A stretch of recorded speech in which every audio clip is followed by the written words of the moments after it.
hello. It's my first official talk, so I would have to apologize beforehand. And today I will talk to you about prisoners, cooperation, and spatial structure. So I'll be talking to you about a famous game in game theory called the Prisoners Dilemma, and how a computer tournament that started spawned to life a new area of research for game theory.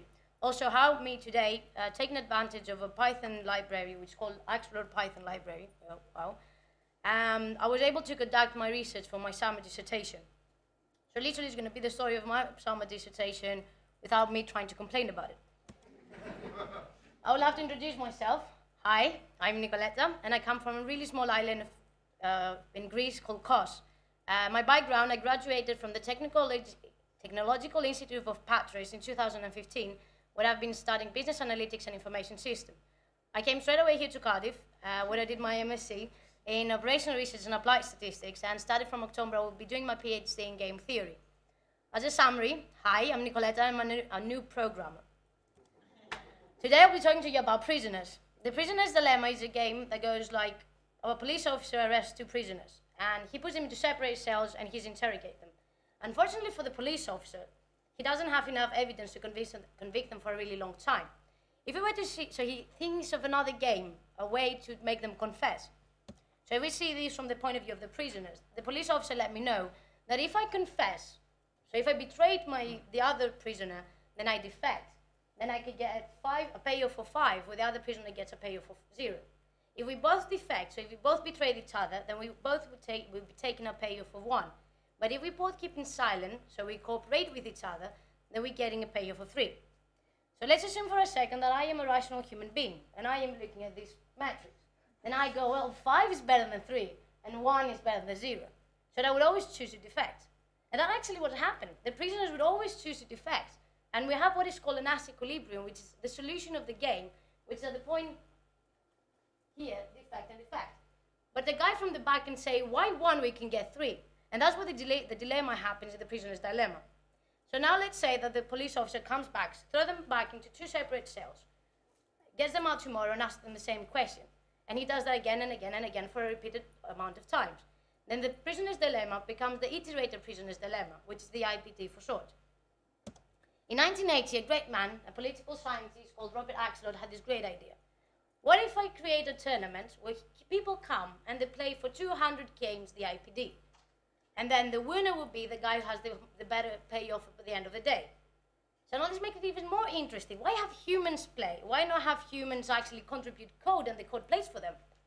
The code would only take into account the history of the strategy itself and the opponent. That was great. That spawned to life, like I said, a new area of research. In 1991, we get what's called noisy tournaments, or revolutionary tournaments, and new strategies like zero-determinant strategies. And in 2015, another great man comes, mathematician this time, called Dr. Vince Knight. And it's like, the thesis not been marked yet, so. So he goes, well, I know research has been done, I know there's code, but the code is neither nowhere to be found or is really badly written. So he thinks, what if I create a Python library? Python library that would allow you to reproduce all the research done in the IPD and gives you a great tool to use in the future. And he did. And that's how the Axelrod Python library was born. The library constantly runs a tournament, and currently they are like the five top highest strategies in the tournament itself. But it was, for me at least, it was lacking the ability of creating tournaments for a different topology, a part of a round-robin one. A round-robin topology is a topology where all players interact with each other. And Robert Axelrod, actually, his initial tournaments were out of a round-robin topology. But are real-life interactions out of a round-robin topology? Do you in your environment, in your business, in your family, interact with every single person? I don't talk to 2 of my cousins, so 2 connections already are gone. I said 2. So another great man comes in 1992, and he decides to have a square lattice. So he throws players onto a square lattice, and the players will interact only with the people they have a net with, or people to have a connection. But why only a square lattice? Let's make this even bigger. What if you can take any random network and use that as a topology? I had to implement that in the Axelrod Python library. In order to do that, I had created 2 classes. The one class was the class that will create the spatial matches, and the other one that will play a spatial tournament. Now to do that, imagine that the round-robin matches, it takes a player, then it loops while the other ones and play a game with every single one of them. But what I am doing here, I'm giving the edges with other connections as a list of tuples. So for the specific example, cooperator would only play with tit for tat and for gradual. So I'm passing that into the Axelrod and then I have a special tournament. Of course, new questions arise. How does a topology affect the results of the tournament? Now, in order for me to understand spatial tournament and to answer these questions, I decided to do two experiments. The one experiment I will be using simple networks, and the other one I will be using complex networks. For the simple networks, I used three topologies. The one was of a periodic lattice, as you can see. The other one was of a cyclic, which is literally a cycle. And the other one was of the round robin for comparison reasons. Then I also decided to take two tournament sizes. Tournament sizes, how many people participate in a tournament. Deterministically, because I like the numbers, I chose 5 and 50. So in total, I'll have six different types of tournament. So I play the tournaments, I have my data, and then have to perform some analysis. Initially, my first thought was like, let's take the winning ratio. What's the winning ratio? The winning ratio is how many times you won, how many times you ranked, first, divided by the number of tournaments you participated in. Because no strategists participated for the same amount of tournaments. One can argue that, well, if you play more times, your winning ratio, you have a higher probability of winning, so your winning ratio will be bigger. So that's why I'm showing you this horrible figure, these horrible numbers, just to see that it was not true for all the topologies. Specifically, the cyclic tournament of a size 50, we can see there's a decreasing trend instead of an increasing one. Moving forward, I thought, okay, let's rank this. Let's take the size of 50, let's take a cyclic tournament, and let's take a periodic lattice tournament. So here what you can see is ranked based on the winning ratio, the strategies for the one topology and for the other one topology. Why did I do that? Because it's making it clear who did well for more than one topology. And right here I can see rated really well. But let's take another measure as well. Let's take the normalized average score. Now here we can see that if I'm forgetful fool me once scored first. Now here a conflict was created in the dissertation. You see, Forget Me Fool Me Once only played for only one tournament, and he did really good. He had a really good score, but he came into second. So straight away, his winning ratio is 0, but he's ranked first on the normalized score because the strategy that beat him played more games, thus his normalized average score is lower. So at this point, I'm thinking the measures I'm using are really bad. So moving forward, I change that. For the complex networks, I'm using a library called Network X. Network X gives you the ability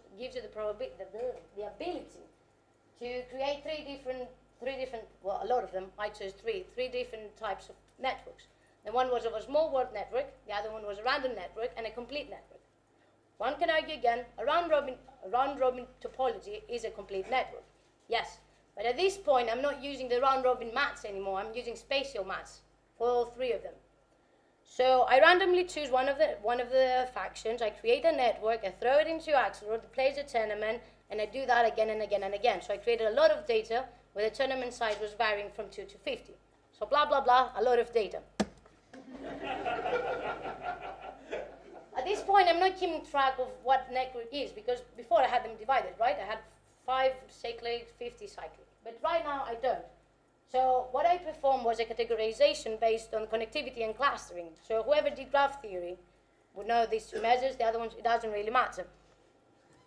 But then again, I want a new measure, right? Winning ratio and normalized average score are bad. So I'm using median normalized rank. Why am I using median normalized rank? So let's say you played 10 games and you never ranked first. You never came into first, but you were always second.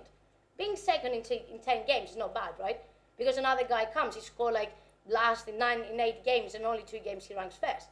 So I'm using the median normalized rank. And by doing that for the complex network, I'm getting gradual as the best performed strategy. So at this point, what do I know? At this point, I sat down and I was like, okay, topology effects. How? I am not sure. I tried to do some regression. Some factors came into significant, but the model itself did not. I tried to see each strategy individually as well, if I could predict the performance, and that was true only for 2 strategies out of the 132 I was using. Well, I didn't have enough data, so I'm not going to lie. I will try to, and that's what's really nice about Pycon. Yesterday there was a talk about data analysis and gave me so many ideas on how to perform, well, further data analysis. Well, one thing I also know is out of the 132 strategies that I'm using, none of the strategies seem to be doing really well in all of the topologies. So what if you were a human? I would throw you in any given random situation. I want a strategy that actually does well. No fairs, but at least well. So we decided to train one. I think that was 10 days before the deadline. What do I mean by train? Well, you can't obviously see, but the two highest ranked strategies in the Axelrod Python library are POS Gambler and Evolver Lookup. So what they're doing is the strategies that use a lookup table. So what is a lookup table? A lookup table is a Python dictionary, and it has 64 keys and 64 values. The keys consist of the opponent's two first moves, the opponent's two most recent moves, and the strategies itself, two recent moves. So based on that table, it decides on an action to either cooperate or to defect. I'm going to focus on the work done by Dr. Jones, who created the Evolver Lookup, ranked second currently. So what he did, he wanted to maximize the performance of a strategy using a lookup table. So he used what's called a genetic algorithm. I'm not sure who's familiar with the genetic algorithm. I have to explain it. Unfortunately. So here's a lookup table and the 64 keys. If we sort them, the 64 keys would always be the same. So I'm going to leave the keys and I'm going to take all of the values. I'm going to take the values, I'm going to turn them into a string, and I'm going to create 4 random strings of 64 values. So you can't see the entire thing, so I create 4 parents. The parents then, by taking the first and the second parent and choosing a random crossover, I can create children. The children I created by taking the first part of the parent until the crossover, and the second part from the second parent from the crossover to the end. And then I glue them together and I have one kid. And I do that for the other kid as well. From the crossover to the end from the first parent, from the beginning until the crossover for the second parent, I glue them together. So I have 2 kids. And then mutation comes in. Mutation is a probability of flipping any given what is called chromosome, but here is a value at random. So now I have the kids and I have the parents. So if I combine them, I have a population. So now you have a population, but you have to score. In Jones' work, because he cared about the round robin tournament, then he would take every single lookup table, put it in his strategy, and play a round robin tournament with the rest of the strategies. But for me, that wouldn't work because I want spatial topology. But thankfully, all I had to do was change the scoring faction, and I did. The scoring faction in what I'm using is a faction that plays 10 random spatial tournaments. It can be of a topology of a random, a small world, or a complete network. So I'm using that. So a parent comes, a lookup table comes. He plays 10 games, 10 totally random spatial games, and then we figure out his median normalized rank. And that's how the genetic algorithm works for me. We did that. I ran the data for 70 hours. Unfortunately, that's not enough for a genetic algorithm to work. And because the population is being re-ranked again and again and again, and because there's randomness in my faction, you can see that the best lookup table in its generation change is being this stochastic, is not anymore deterministic. That's why we have all these ups and downs. So in the end of the day, what happened? I did not manage to defeat Gradual, did not manage to defeat his median normalized score. But because I was running at the same time smaller examples, smaller experiments of the genetic algorithm, I know for a specific topology and for a specific set of players, a strategy can be ranked 0, can be ranked first every time. And that gives me hope for tomorrow. But the academics findings I don't want to focus on the academics findings of my thesis. I want to focus on me as a developer because it's Pycon. So what I managed to learn during these 3 months, I managed to use my terminal. I didn't know you could do that, and it's brilliant. I managed to write efficient code. And I mean, when I was doing the genetic algorithm, my first thought was like, okay, I want 6 experiments, so I'll write the same thing 6 times, and I just staying a little thing. It was like, no. And I wrote more efficient code. I used various Python libraries, like NetworkX, like Pandas, like Matplotlib, Axelrod Python library, and so many others. I learned about testing. Didn't know you test your code, now I know you test your code. And version control system, which I'm really glad, and I'm currently using GitHub, because I was that type of people that never save your work, and I'm the type of people that my USB got in the washing machine during the dissertation. So having GitHub is great. So that's what I wanted to focus on. I would like to let you know that tomorrow there's a sprint on Axelrod Python, on Monday, tomorrow, yes. So you're all welcome, and we also have stickers. Next ones. And thank you very much.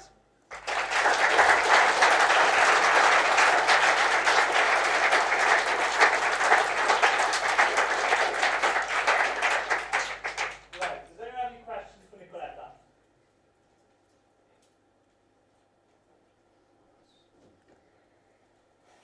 might have misunderstood you, but you said for each generation of the genetic algorithm, the winning solution, the fitness score for that was moving up and down all the time. Okay. Why didn't you keep the fittest solution from the previous generation into the next generation? Because the specific lookup table that was in the previous generation I was winning, it was being rescored. Right. So it was being rescored because of the way the genetic algorithm was. And because it was being rescored and I have randomness in my scoring faction, because you play 10 totally random spatial tournaments, it changes. You could keep it. I could keep that from the previous generation or participating in the scoring faction on the next generation. Yeah. Does it make sense? Sort of. I think I understand you. So I have a population. Like, let's say I kept two of the better performing lookup tables in the previous generation. When I create children from those two, then I create a population. All the entire population and the parents that were previously they were being rescored, and here we have the randomness. I could avoid that by not scoring the parents again, right? But we didn't want that. Why not? At this point, I can't remember. At this Yeah, point, that's I cannot that's remember. why I want to know. That's the crux of the question. Remember. Yeah, at this point, I can't remember. Yeah. I'm sorry. Okay.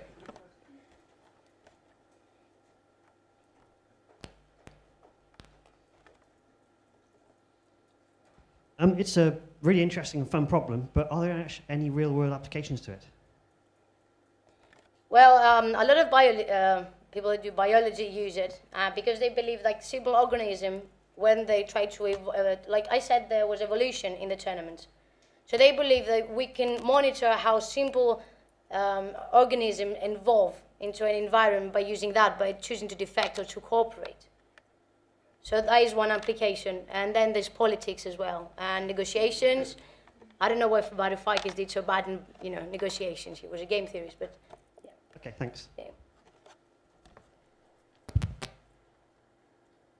So, if I understand correctly, you played only 10 tournaments. I want to ask why 10 tournaments? Did you calculate that this is statistically significant? No, unfortunately, no, because like I said, we were at the 10 days before the deadline. So, and because the genetic algorithm itself takes a lot of time, and running the tournaments themselves takes a lot of time, because of how Axelrod is written, I just deterministically used 10. I could run the tournament again for a different number of time. Any other questions?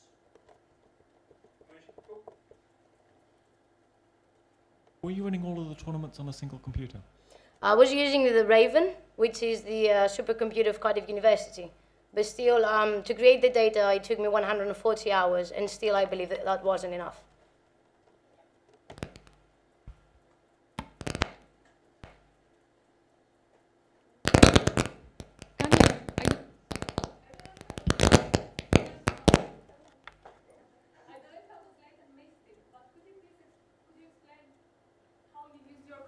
And your mutation, so how would you pass the good genes to the new individuals that you were? Oh, so, yeah. Would you like me to explain the genetic algorithm again? No, in your logic, how did you implement the crossover? So what does it mean for your problem?